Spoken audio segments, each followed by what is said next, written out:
Hey everyone, welcome back for day 15 of the advent calendar that was created for me by Lozziecreates. All of her information is down below if you want to go follow her.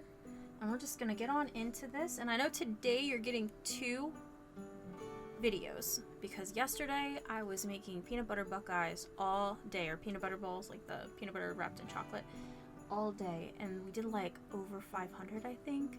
So I never got home in time to upload. So we're on day 15. I hope you enjoyed 14, which is also being uploaded today. And then tomorrow, stop by for 16. So this says, admittedly, this won't keep you busy for long, but I hope you display it after.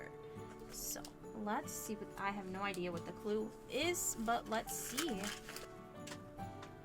It's a one-piece puzzle. Oh.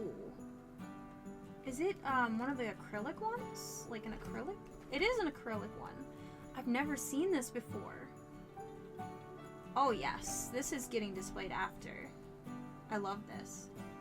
And this is after the time skip too, which is great. I don't know if you guys like One Piece, but One Piece is my favorite anime. This is awesome. I'm excited to put this together. I'll probably put it together while I'm working, so it won't take me too long to do, and then I'll glue that. Or should I do it on stream? Let me know in the comment section below if I should do this on a stream or if I should just do it for fun. Well, that is it for today. I'll be back tomorrow. You guys have happy holidays. Peace out.